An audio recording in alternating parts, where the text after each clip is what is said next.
ونستعينه ونستغفره ونؤمن به ونتوكل عليه ونعوذ بالله من شرور أنفسنا ومن سيئات أعمالنا من يهده الله فلا مضل له ومن يضلله فلا هادي له ونشهد أن لا إله إلا الله وحده لا شريك له ونشهد أن سيدنا ومولانا محمدا عبده ورسوله وصلى الله تعالى على خير خلقه محمد وآله وأصحابه وسلم تسليما كثيرا أما بعد أعوذ بالله من الشيطان الرجيم بسم الله الرحمن الرحيم يا أيها الذين آمنوا اتقوا الله ولتنظر نفس ما قدمت لغد واتقوا الله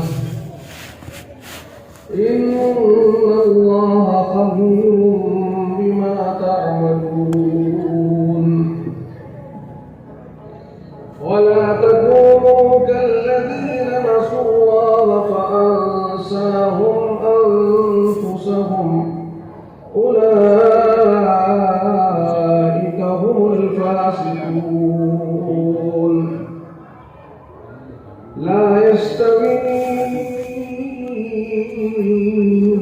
أصحاب النار وأصحاب الجنة أصحاب الجنة هم الفائزون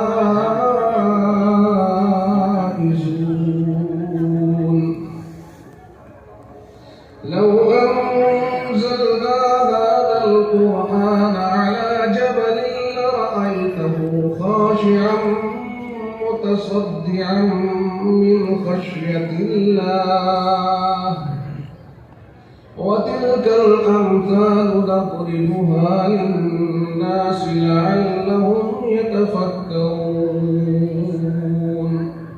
صدق الله مولانا العظيم. بہت خوشی کا مقام ہے کہ ہمارے درمیان ایک بچے نے قرآن کریم مکمل کیا، حفظ مکمل کیا، اور آپ حضرات نے اس کی سر کے اوپر دستار باندھی.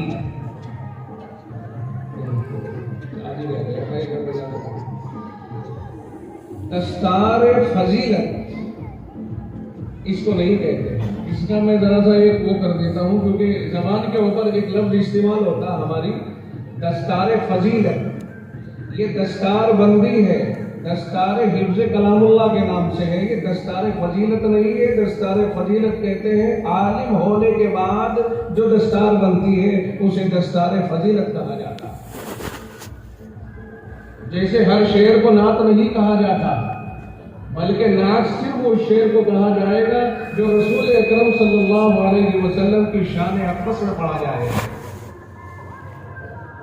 آقا رحمت امام الانبیاء سرور رسولہ صلی اللہ علیہ وسلم کی شان اقدس میں جو شعر پڑھا جائے گا صرف اسی کو نعت کہا جائے گا. اس کے علاوہ کسی اور شعر کو نعت نہیں کہا جائے گا. اب مثال کے طور پر ہم سے کہا کہ ایک نعت پڑھ دیں اور ہم نے شعر شروع کیا کچھ ہو جس میں اللہ کے نبی صلی اللہ علیہ وسلم کی تعریف نہ ہو تو اسے نعت نہیں کہا جائے گا، اسے نظم کہا جائے گا. نظم اور نعت میں بہت بڑا فرق ہے. اسی طرح ایک لفظ ہے حمد. حمد صرف اس شعر کو کہا جائے گا جس میں اللہ رب العزت کی تعریف ہو. جو اللہ کی تعریف کے اوپر مشتمل شعر ہوگا اسے حمد کہتے ہیں.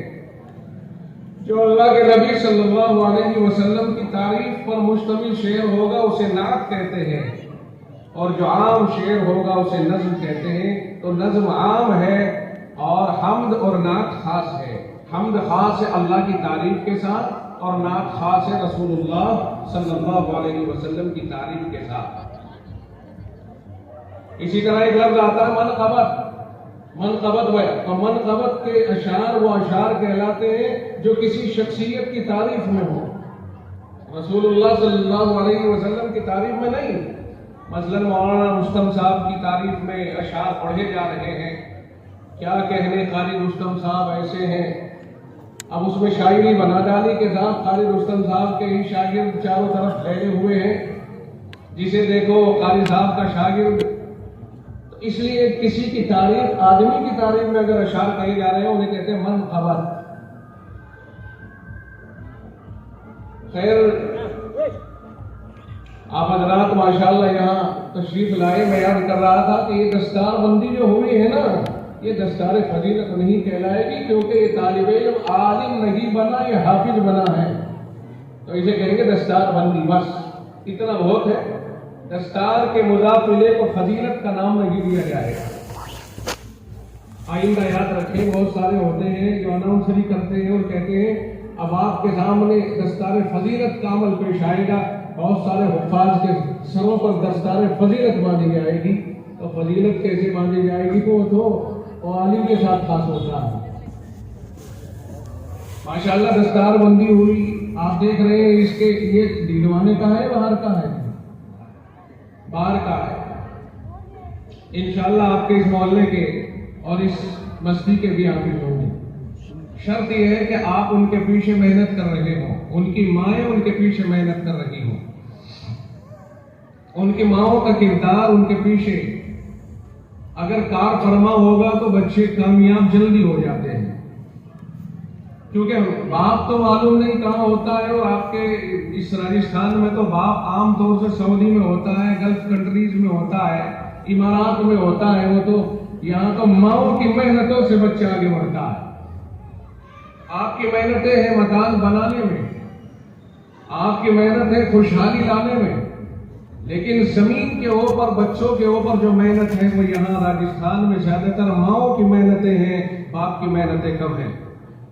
میں ان ماؤں کو سراہتا ہوں اور ان ماؤں کا حوصلہ بڑھاتا ہوں اور ان ماؤں کو مبارکباد دیتا ہوں جو مائیں باپ کی امانت کو اس اہتمام کے ساتھ سنوارتی ہیں جو ایک حق ہے. چونکہ جناب رسول اکرم صلی اللہ علیہ وسلم نے ارشاد فرمایا کلکم رائی، تم میں سے ہر ایک ذمہ دار ہے اور نگراں ہے. وکلکم مسئول عن رعیتہ، اور اس کی نگرانی کے سلسلے میں اس سے پوچھا جائے گا کہ تو نے کتنا در اپنے ماتحتوں کے اوپر حفاظتی نگاہ ڈالی، کتنی تم نے ذمہ داری ادا کی ہے. اسی میں فرمایا گیا ہے والمرأة راعیۃ علی بیت زوجها وولدہ، فرمایا عورت ذمہ دار ہے اپنے شوہر کے گھر، اس کے مال و دولت اور اس کی اولاد کے اوپر. یعنی عورت کی ذمہ داری یہ ہے کہ وہ مرد کے گھر کو محفوظ رکھے، کوئی خیانت نہ کرے، اپنی عزت کی حفاظت کرے، اور جو مال مرد کا ہے اس کے اندر کوئی خرد برد نہ کرے. ایک پیسہ بھی اگر شوہر کے بعد عورت نے غلط جگہ استعمال کیا، ناجائز جگہ استعمال کیا اور اسے چرایا، شوہر کی نگاہوں سے اسے بتایا نہیں، اس عورت نے ناجائز کام کیا اور حرام کام کیا. شریعت اس کی کسی عورت کو اجازت نہیں دیتی ہے. شریعت ذمہ دار ہے کہ مرد، شریعت ذمہ داری ڈالتی ہے کہ مرد اپنی عورت کا خرچہ مکمل برداشت کرے ہر اعتبار سے، اور عورت شوہر کے مال کی، اپنی عزت کی اور شوہر کے گھر کی اور اس کے اولاد کی حفاظت کرے. یہ عورتوں کی ذمہ داری ہے. اور خاص طور سے ایسی جگہوں پر عورتوں کی ذمہ داری اور بڑھ جاتی ہے. میں اپنی ماؤں بہنوں کو آس پاس دیکھ رہا ہوں، اس لیے میں نے یہ باتیں کہنی شروع کی ہیں کہ ایسی جگہوں پر عورتوں کی ذمہ داری اور بڑھ جاتی ہے جہاں ان کے شوہر گھر میں نہ رہتے ہوں، باہر رہتے ہوں. وہاں عورتوں کی ذمہ داری اس پر بڑھتی ہے کہ گھر کی حفاظت، مال کی حفاظت، اولاد کی حفاظت اور اپنی آبرو کی حفاظت تو ہمیشہ ہمیش کی ذمہ داری ہوتی ہے. شوہر نہیں ہے، آبرو کی حفاظت یہ بے انتہا ضروری چیز ہے. کوئی مرد غیر محرم کوئی ناجائز نگاہ عورت پر ڈال نہ سکے. عورت اپنا ماحول ایسا بنا کے رکھے، با حیا با پردہ، اپنے آپ کو چھپا کے رکھے. رب ذوالجلال نے عورتوں کو کسی غیر محرم مرد کو دیکھنے کی اجازت نہیں دی ہے. اگر رب کی طرف سے اجازت ہوتی تو منع کیوں ہوتا؟ قرآن کریم کہتا ہے قُلْ لِلْمُؤْمِنِينَ يَغُضُّوا مِنْ أَبْصَارِهِمْ. مومنوں سے کہہ دو، مسلمانوں سے کہہ دو کہ اپنی نگاہوں کو نیچی رکھا کریں. وَيَحْفَظُوا فُرُوجَهُمْ، اور اپنی شرمگاہوں کی حفاظت کرتے رہیں. اپنی نگاہوں کو غیر محرم عورتوں پر ڈالنے سے بچا کر نیچے رکھا کریں اور اپنی پیشاب گاہوں کی حفاظت ہمیشہ کرتے رہیں. اسی طرح سے اللہ رب العزت نے عورتوں کے لیے بھی فرمایا ہے وَقُلْ لِلْمُؤْمِنَاتِ يَغْضُضْنَ مِنْ أَبْصَارِهِنَّ وَيَحْفَظْنَ فُرُوجَهُنَّ.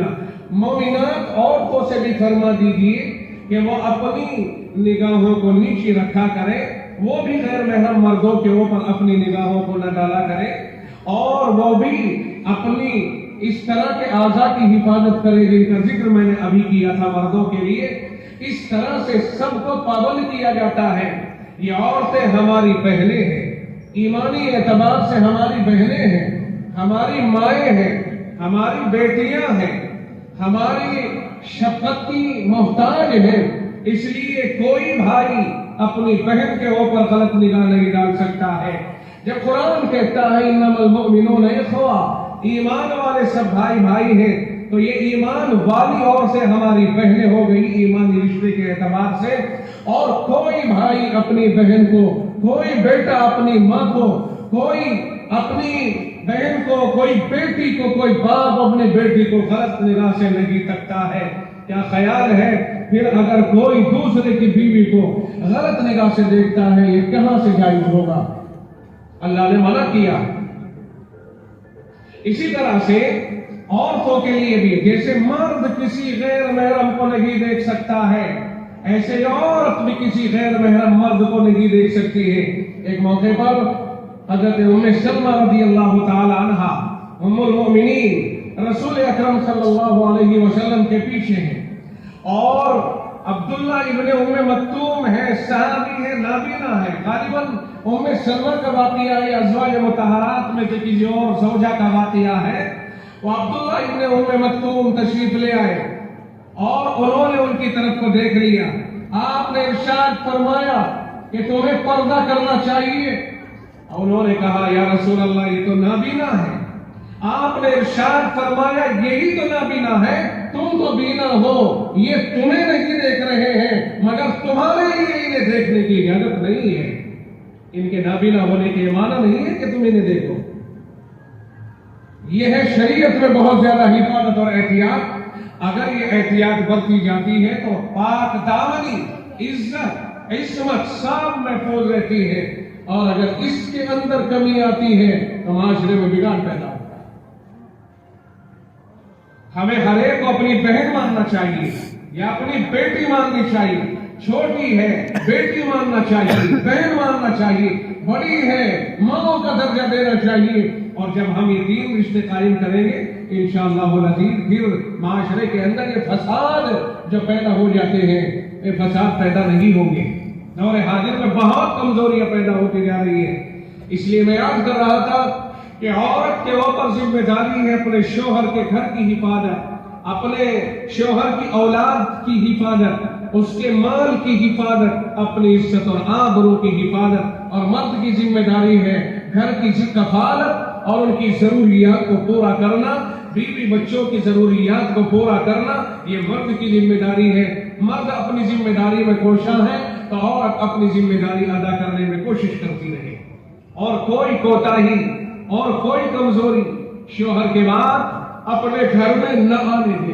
تو میں بہت سراہتا ہوں ان عورتوں کو جو اپنے بچوں کو پڑھاتی ہیں، ان کے اوپر وہ نگرانی کرتی ہیں، اس نعمت کی قدر کرتی ہیں. اس بچے کی جو ماں ہے، اس کے جو باپ ہے، اس کے اہل خانہ ہے، ہم انہیں مبارکباد دیتے ہیں. اللہ تعالیٰ ان کے اہل خانہ کو آگے بڑھائے اور کوئی اور بچہ ہو تو اسے بھی پڑھنے کے لیے اسباب عطا فرمائے۔ یہ بچہ آج تو بے شک آپ کو چھوٹا سا نظر آ رہا ہے، لیکن آگے چل کر کے یہی بچہ انشاءاللہ العزیز معاشرے کا ایک ذمہ دار بچہ کہلائے گا۔ آج قاری رستم صاحب یہاں بیٹھے ہیں، ہمارے ذمہ دار ہیں، جلسے کے سرپرست ہیں، اس کے نگراں ہیں، اور انہی کی دعوت کے اوپر میری آپ کے درمیان حاضری ہوئی ہے۔ انہوں نے حکم فرمایا تمہیں 4 تاریخ کے جلسے میں شامل ہونا ہے۔ میں نے عرض کیا حضرت مجھے تو بہار جانا ہے، میں 2 تاریخ میں بہار جاؤں گا، وہاں تو فلائٹ کا ٹکٹ ہو گیا، 2 میں گیا، 3 میں واپس آ گیا، مگر اس کے بعد میں یہاں کی حاضری میرے ذمہ واجب تھی، اور اب اس کے بعد میں مجھے جانا ہے مدرسے میں پہنچ کر کے پھر نہ جانے کہاں کہاں ہے، تو میرا تو چاروں طرف جانا نا، مگر اسی گنجلک موقع پر قاری صاحب کے حکم کو ٹالا نہ جا سکا۔ یہ میرے لیے پہلے سے ہی بہت قابل احترام ہے۔ آپ چاروں طرف بیٹھے ہیں، لیکن نہ معلوم ان کے کون کون شاگرد ہوں گے۔ ماشاءاللہ اللہ نے انہیں بڑے ملکے سے نوازا ہے، بڑی خوبیوں سے نوازا ہے، اور ان جیسی شخصیات کی قدر کرنا ہمارے اوپر بہت ضروری ہے۔ اللہ ان کی عمر میں خیر و برکت عطا فرمائے اور انہیں صحت تامہ عطا فرمائے۔ آج کل ایک پیر میں، الٹے پیر میں کچھ تھوڑا سا گڑبڑا سی رہا ہے معاملہ۔ میں نے دیکھا کہ قاری صاحب کیسے ٹیڑھے سے چل رہے، بولے یہ پیر میں تھوڑی سی یہ پریشانی سی ہو گئی۔ جب ذمہ داری بڑھتی ہے نا، عہدہ بڑھتا ہے، تو پیروں میں راجستھان میں درد آ جاتا ہے، مالداری بڑھتی ہے تو درد آ جاتا ہے۔ ہو سکے مالداری بڑھ رہی ہو سکے مقام، آج کل اللہ کا شکر ہے مقام اور مرتبہ بھی ان کا بہت بڑھ رہا ہے، تو پیروں میں، گھٹنوں میں راجستھان میں کچھ ایسا دیکھا گیا ہے۔ زیادہ تر کرسیوں کے اوپر بیٹھ کر کے نماز پڑھنے والے بھی بہت دیکھے گئے۔ اللہ تعالیٰ ہم سب کی حفاظت فرمائے۔ تو خیر، یہ بچہ قرآن کریم پڑھ کر کے فارغ ہوا، اب دعا کریں اللہ تعالیٰ اسے مضبوط حافظ بنائے، ایسا مضبوط جو ایک بیٹھک میں قرآن کریم سنائے۔ قاری اسلام الدین صاحب کی بارگاہ میں بھی عرض کر دوں کہ وہ جب تک اس کا پیچھا نہ چھوڑے، جب تک یہ صبح کو بیٹھ کر شام تک قرآن کریم ایک بیٹھک میں پورا نہ کر دے، جب تک وہ اسے حافظ نہ کہے۔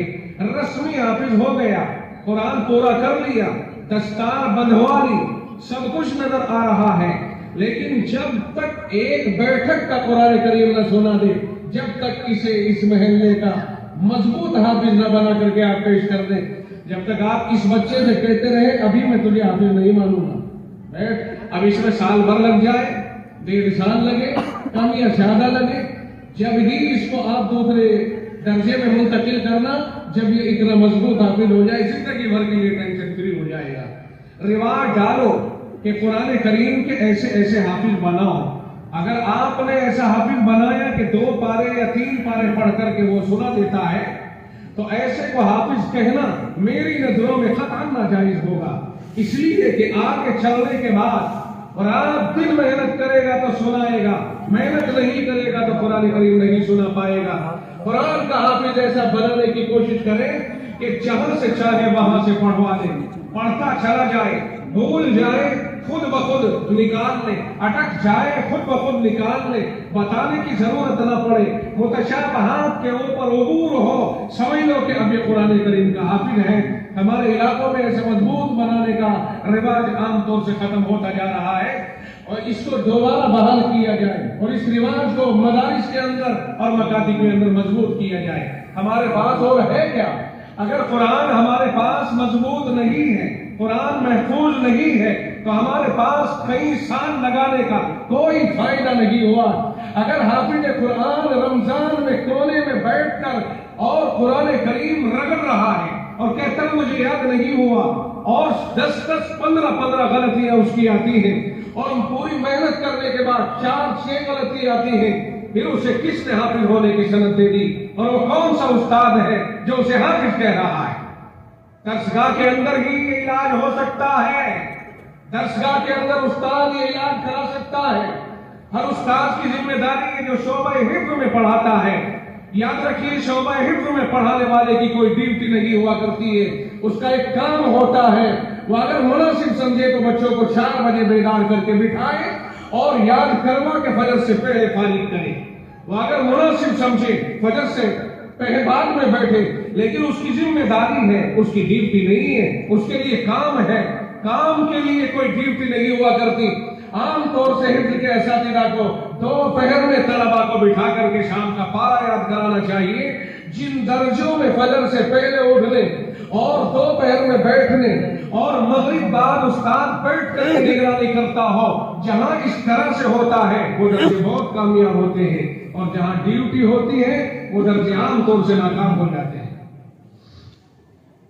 یہی وجہ ہے میں آپ کو کہوں کہ آپ کو برا نہ لگے، ٹیوشن پڑھنے والے طلبا حافظ ہو کر اگر ہو جائے، اول تو یہ کہ ٹیوشن سے طلبا حافظ نہیں ہوتے، اور اگر ہو جائے تو محراب نہیں سناتے، اور اگر 100 ہو جائے ایک محراب سنا دے اسے حافظ ہونا نہیں کہتے ہیں.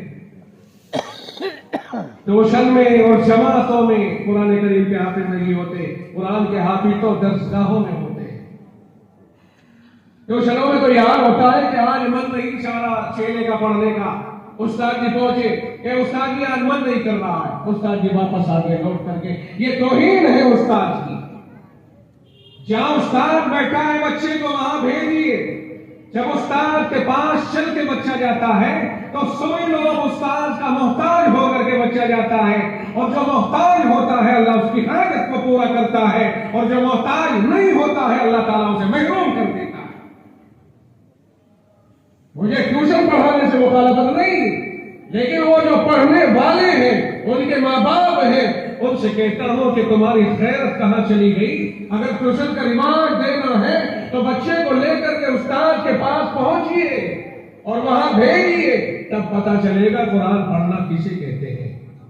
یہ اللہ کا کلام ہے وحی الہی، اور اس کی فضیلت کا عالم یہ ہے جناب رسول اکرم صلی اللہ علیہ وسلم کے اوپر یہ نازل ہوا.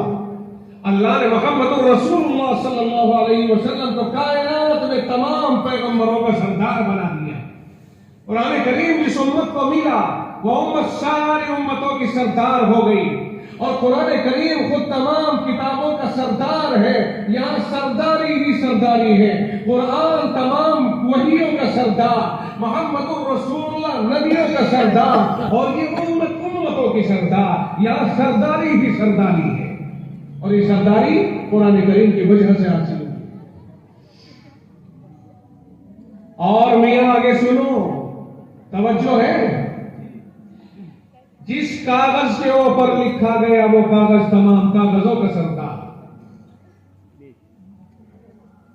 کسی بھی فیکٹری سے آپ گاڑی بھر کے کاغذ لائیے، ایک ہی کمپنی کے لائیے، یا میں کہتا ہوں کہ ایک ادنا درجے کا کاغذ لائیے جس سے گھٹیا کوئی اور کاغذ نہ ہو، اور بہت قاعدے کے اور سب سے بیسٹ کوالٹی کے کاغذ لائیے اور لا کر کے رکھ دیجئے. گھٹیا درجے کے کاغذ پر اللہ کا کلام لکھوائیے، اور اعلیٰ کوالٹی کے کاغذوں کے اوپر دوسری کتابیں لکھوائیے. لکھت سے پہلے تو وہ کوالٹی اعلیٰ اور یہ کوالٹی گھٹیا، وہ 100 روپے کا یہ 10 روپے کا ہو سکتا ہے، لیکن تحریر کے بعد اور لکھ جانے کے بعد اب آئیے یہ کاغذ جو گھٹیا درجے کا تھا یہ بہت اعلیٰ ہو گیا، اور وہ کاغذ جو اعلیٰ درجے کا تھا وہ اس کے نیچے آ گیا. ارے سمجھ میں آ رہا ہے نہیں آ رہا ہے؟ قرآن کریم جس کاغذ کے اوپر لکھا جا رہا ہے وہ کاغذ اگر سے گھٹیا صحیح، اور جو کاغذ اعلیٰ ہے اس پر دوسری کتابیں لکھی جا رہی ہیں، وہ چاہے کتنا ہی اعلیٰ کوالٹی کا کیوں نہ صحیح، لیکن جب قرآن اس پر لکھا گیا اور دوسرے کاغذوں کے اوپر انجینئرنگ، ڈاکٹری اور وکالت کی کتابیں لکھی گئی، تو پھر یاد رکھیے یہ سارے کاغذات اب برابر نہیں رہے. جس کاغذ کو آپ نے گھٹیا سمجھا تھا وہ اعلیٰ ہو گیا، اور جس کاغذ کو آپ نے اعلیٰ سمجھ کر کے خریدا تھا وہ گھٹیا ہو گیا. کیا کوئی مسلمان یہ کہہ سکتا ہے کہ قرآن جس کاغذ پہ لکھا گیا ہے وہ کاغذ نیچے رکھا جائے اور اس کے اوپر دوسرے جو اعلیٰ کوالٹی کے کاغذ تھے ان پر جو کورس لکھا گیا ہے ڈاکٹری، انجینئرنگ اور وکالت کا، اس کورس کو اس کے اوپر رکھا جائے؟ کیا آپ اس بات کو جائز سمجھو گے؟ ہاں نا میں جواب دو بھائی. قرآن کریم اوپر رکھا جائے اور باقی کتابیں نیچے رکھی جائیں. کیوں جی؟ اس لیے کہ اس کے ساتھ اللہ کا کلام لگ گیا ہے، نسبت اس کی بدل گئی ہے، اس لیے اس کلام کی وجہ سے اس کاغذ کا مرتبہ بلند ہو گیا ہے. اب آپ نے جب یہ بات سمجھی کہ جس کاغذ کے اوپر اللہ کا کلام لکھا جا رہا ہے وہ کاغذ تمام کاغذوں میں سردار بن گیا، سب سے بلند و بالا ہو گیا، جس انسان پر قرآن نازل ہوا ہے وہ تمام انسانوں کا سردار ہو گیا، تمام نبیوں کا سردار ہو گیا، جس امت پر یہ قرآن آیا ہے وہ امت تمام امتوں کی سردار ہو گئی، جس کاغذ پر یہ قرآن اترا ہے وہ کاغذ تمام کاغذوں میں بلند و بالا ہو گیا۔